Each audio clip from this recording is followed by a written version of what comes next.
एक बार फिर से आप लोग का स्वागत है आपके अपने चैनल चंद्राज सर में। तो डियर फ्रेंड्स, जैसा आज मैं लाइव भी था आप लोग के साथ इंस्टा पे, जो लोग मुझे इंस्टा पे अभी तक फॉलो नहीं किए वो फॉलो कर लीजिए। मैं बीच बीच में लाइव आते रहूँगा, आपसे बात करूँगा। बहुत मज़ा आया आप लोग से बात करके। और आप लोगों ने सबसे ज़्यादा इंस्टा पे मुझसे क्वेश्चन पूछा कि सर सबसे सस्ता 10 प्राइवेट कॉलेज के नाम बता दो सर इंडिया में, जहाँ से हम MBBS कर सकते हैं। तो आज मैं आपके लिए यही लेके वीडियो आया हूँ। इस वीडियो को एकदम आखिरी तक देखिएगा। एक एक कॉलेज का विस्तार से आपको इन्फॉर्मेशन देने जा रहा हूँ, ताकि कंप्लीट इन्फॉर्मेशन इस वीडियो में उस कॉलेज के बारे में मिले। तो सबसे पहले दोस्त मैं बात करूंगा, क्योंकि जब प्राइवेट कॉलेज दिमाग में आता है तो या तो कर्नाटका की बात आती है या तो केरला की बात दिमाग में आती है। बट इस बार मैं आपको कर्नाटका और केरला के अलावा के कॉलेज में बताने जा रहा हूं, ताकि आपको पता चले कि उसके अलावा भी कुछ जगहों पे कॉलेज प्राइवेट कॉलेज हैं जहां पे रेट ठीक है, मतलब जहां पे लोवेस्ट फीस स्ट्रक्चर है, हम लोग पढ़ सकते हैं वहां पे।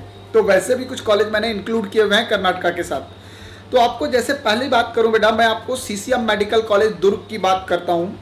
अगर आपको CCM मेडिकल कॉलेज दुर्ग की बात बताऊं बेटा, तो ये सबसे पहला प्राइवेट कॉलेज है बेटा, और सबसे पहला सेल्फ फाउंडेड कॉलेज है पूरे इंडिया के अंदर।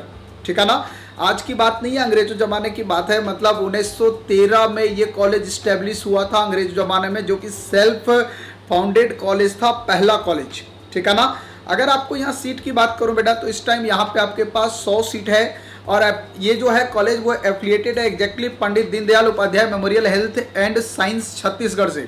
ठीक है, तो ये आपके पास बहुत इंपॉर्टेंट आपको इन्फॉर्मेशन है। अगर आपका इसका एलिजिबिलिटी की बात करें बेटा, तो ये नीट के UG स्कोर जो आपका है, नीट का स्कोर जो रहेगा उसी के हिसाब से बच्चा इसमें जाएगा। और उसके हिसाब से बच्चे का मार्क्स जो है वो 520 प्लस होना चाहिए, तब आपको एडमिशन यहाँ पे, ये 510 प्लस, ठीक है ना, 510 प्लस होना चाहिए।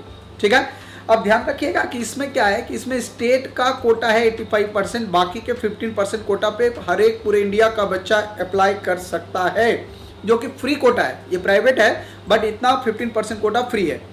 अब चलते हम लोग फी स्ट्रक्चर इसकी बात करें बेटा, तो इसकी फी स्ट्रक्चर 45 लाख से 50 लाख के बीच में है। मैं आपको बार बार एक बात बोलूंगा बेटा, कि ये जो फी है ये ट्यूशन फी की बात की गई है। इसमें no hostel fee, no extra charges, कोई भी चीज़ें मेंशन नहीं है। जो भी चीज़ें हिडन चार्जेस जो भी कॉलेज के हैं वो आपको वहाँ से इंफॉर्मेशन मिलेगा।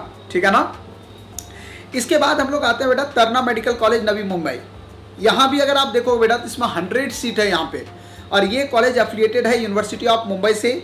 अगर आपको एलिजिबिलिटी की बात करूँ इसके लिए, तो इसमें 10+2 में एक तो 50% मार्क्स चाहिए। साथ ही साथ जो भी आपका टोटल नीट का स्कोर है उसके हिसाब से एडमिशन चाहिए। और इसका जो एडमिशन होता है बेटा, वो महाराष्ट्र काउंसलिंग कराती है। लेकिन एक इम्पॉर्टेंट बात क्या है कि ये केवल और केवल महाराष्ट्र के स्टूडेंट के लिए है, आउटसाइडर स्टूडेंट यहाँ पे एलिजिबल नहीं है। अगर टोटल फीस की बात करूँ बेटा, तो 31 लाख रुपये यहाँ की फीस MBBS के लिए जाती है टोटल। ठीक है ना। इसके बाद हम लोग चलते हैं नेक्स्ट कॉलेज की तरफ। नेक्स्ट कॉलेज आपके पास आता है Raipur institute of medical science, जिस 2012 में अभी रिसेंटली बेटा ये खुला हुआ है प्राइवेट कॉलेज। ठीक है ना। हाँ, अरे आपको अगर मैं बात करूं तो नीट का जो आपका स्कोर कार्ड है उसी हिसाब से एडमिशन होना, वो आपको पता है, क्वालिफाइंग मार्क्स होने चाहिए। ठीक है ना। यहाँ पे अगर मैं बात करूं बेटा, तो जो स्टेट वालों के लिए कोटा है वो तो बहुत ज़्यादा महंगा नहीं है, वो 25 लाख लगभग है इसका चार्जेज, जो स्टेट कोटा के बच्चे मतलब जो उस स्टेट के हैं। लेकिन जो आउटसाइडर 15% अप्लाई करेंगे उनकी फीस लगभग 60 लाख रुपये पड़ेगा आपको। ठीक है ना। और वो भी क्वालिफाइंग स्कोर जो इसको रिक्वायरमेंट है उतना होना चाहिए, तब जाके आपको एडमिशन मिलेगा, अदरवाइज नहीं मिलेगा। ठीक है। अब आपको लेके चल रहा हूँ बहुत इंपॉर्टेंट कॉलेज के साथ, श्री अरविंदो मेडिकल कॉलेज इंदौर। हाँ, बहुत अच्छा एफिलिएटेड कॉलेज तो है ये, देवी अहिल्या विश्वविद्यालय से ये एफिलिएटेड है। और मेरे हिसाब से शायद 17 साल इसको हो गया है। 2003 में इसका एफिलिएशन हुआ था।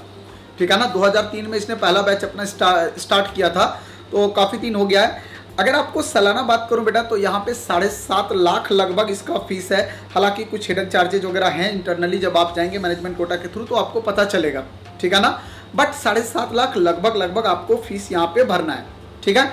अब आप सोच रहे हो सर 35-40 लाख में निपट जाएगा, नहीं निपटोगे, क्योंकि कुछ मैंने बता दिया हिडन चार्जेज है। ये ओवरऑल मिला जुला के आपको 58 से लेकर 65 तक जाएगा। ठीक है। लेकिन आपको नीट का स्कोर इसमें जो है वो रखना पड़ेगा कम से कम 450 प्लस। ठीक है। अब हम लोग चलते हैं बेटा MS रमैया मेडिकल कॉलेज, जो कि आपको पता है बहुत खूबसूरत मेडिकल कॉलेज बेंगलुरु का। ठीक है ना। और आपको अगर मैं बात करूं तो बहुत ज़्यादा चार्जेस क्या, आपको तो सबको पता होता है क्योंकि इस कॉलेज का सब बारे में सबको ऑलमोस्ट पता है। 10 लाख लगभग आपके पास जो है वो चार्जेज है। इसमें भी 85% सीट टोटल का जो है बेटा वो स्टेट काउंसलिंग के थ्रू कर्नाटका स्टूडेंट के लिए है। रिमेनिंग 15% सीट आप अगर कर्नाटका के आउटसाइडर हैं तो सबके लिए है। लेकिन आपको फीस आप मत सोचना कि 50 लाख होगा टोटल, ये फीस लगभग 57 से 62 लाख लगभग जाता है।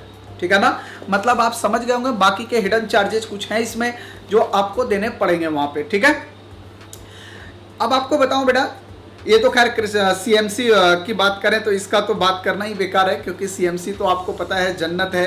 क्या हॉस्पिटलिटी, क्या नर्सिंग, क्या फैसिलिटी हॉस्पिटल में बेटा, world class facility, health care facility है। मज़ा आ जाता है देख के।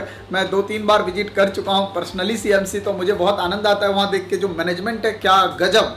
ये एक माइनॉरिटी लोगों के लिए एक कॉलेज खोला गया था, लेकिन क्या एक फैसिलिटी वाला कॉलेज है ये।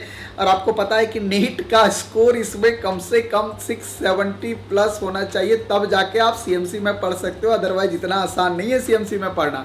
पहले तो ये इंडिविजुअल एग्जाम कंडक्ट करती थी, बट इस साल तो आपको पता है नीट के थ्रू एग्जाम कंडक्ट किए, तो यहाँ पे एडमिशन इतना आसान नहीं है। और अगर आप इतना स्कोर कर पाते हो बेटा तो पर ईयर इसका फी तो बहुत कम है बेटा, 1,67,000 ओनली। मतलब कोई ज़्यादा चार्जेज नहीं, बहुत नॉमिनल चार्जेज है यहाँ पे, और वो भी वर्ल्ड क्लास फैसिलिटी के साथ।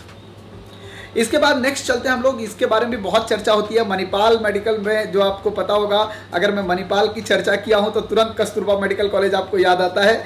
और कस्तूरबा मेडिकल कॉलेज को आज का कॉलेज नहीं है, मेरे हिसाब से वो 1953 में इस्टेब्लिश हुआ था, और अभी तक आप देखोगे तो लगभग यहाँ पे अगर आप देखोगे बेटा तो ये आपका मतलब जो इनिशियली कंडीशन बनता है वो 5.5 मतलब लगभग 5.5 लाख पर ईयर फीस है। फीस अगर इसका देखें तो बहुत ज़्यादा फीस नहीं है, मतलब 30 लाख में आप मणिपाल में एमबीबीएस कर लोगे। लेकिन बात यह है कि नीट का स्कोर क्वालिफाइंग बहुत अच्छा होना चाहिए, 550 प्लस स्कोर जाना चाहिए अगर आपको मणिपाल में एडमिशन लेना है एमबीबीएस के लिए तब। अदरवाइज एमबीबीएस मिलना मणिपाल में मुश्किल है। ठीक है ना। इसके बाद हम लोग आते हैं अगले कॉलेज की तरफ, जवाहरलाल नेहरू मेडिकल कॉलेज कर्नाटका। ये भी काफ़ी पुराना मेडिकल कॉलेज है, 1963 में ये 1963 में इस्टेब्लिश हुआ था। उसके बाद बीच में इसके एफिलिएशन को लेके कुछ चीज़ें हुआ, लेकिन एमसीआई ने फिर इसको अप्रूवल दिया। ठीक है ना। यहाँ भी सेम कंडीशन है बेटा। फीस स्ट्रक्चर अगर आप देखोगे तो 9.5 लाख पर ईयर इसका फीस स्ट्रक्चर है। ठीक है। और एलिजिबिलिटी इसका भी वही है कि लगभग 440 प्लस स्कोर यहाँ पे होने चाहिए, तब जाके होगा। लेकिन फिर भी लास्टली भी मैं आपको एक बात बताता हूँ बेटा, जितने कॉलेज मैंने बताया सब में कुछ ना कुछ हिडन चार्जेज हैं, इसलिए जब आप जाओगे काउंसलिंग के बाद तो एक्यूरेट बात पता चलेगा। बेटा अगर आपको इन प्राइवेट कॉलेज की काउंसलिंग नहीं पता चलती, आप लोग मुझे कमेंट करके बताओ कि किस कॉलेज के बारे में जानकारी चाहिए आपको, मैं आपको जानकारी दूंगा, ये मेरी जिम्मेदारी है। ठीक है ना। आप लोग चैनल के साथ बने रहो, और इस बार मुझे कम से कम 1000 लाइक दो। जैसे वीडियो देखना शुरू करते हैं लाइक मारो फटाफट यार। आप लोग जब अप्रिशिएट करोगे तभी तो मैं काम करूंगा। दिन रात आप लोग के लिए लगा हुआ हूँ। अगर अप्रिशिएट नहीं करोगे तो मुझे भी लगेगा यार काम कर रहा हूँ पर अप्रिशिएशन नहीं मिल रहा है यार। हमारे सब्सक्राइबर जो हैं आप लोग, हमारे चहेते जो आप लोग हैं, जिनके वजह से आज मैं यहाँ हूँ, निश्चित तौर पे मैं आप लोग के लिए अच्छा काम करूंगा। और अगर बेटा आपको लगता है कि सर मैं प्राइवेट नहीं अफोर्ड कर सकता हूं, मैं अगले साल के लिए ड्रॉप करूंगा, अब तो 7 ही महीने बचाया सर, आप बताओ क्या स्ट्रेटजी होगा, तो मैं वो भी आपको बताऊंगा। और अगर आप चाहें तो मेरा ऑनलाइन क्लास जो ड्रॉपर बैच का है वो स्टार्ट हो चुका है, बहुत नॉमिनल फी में, आप उसे ज्वाइन कर सकते हो। ठीक है ना। हाँ, आप मेरे से बात करके आप ज्वाइन कर सकते हो। तो थैंक यू सो मच बेटा, आप लोग मेरे साथ यूं ही बने रहो और ऐसे ही मेरे वीडियो को पसंद करते रहो।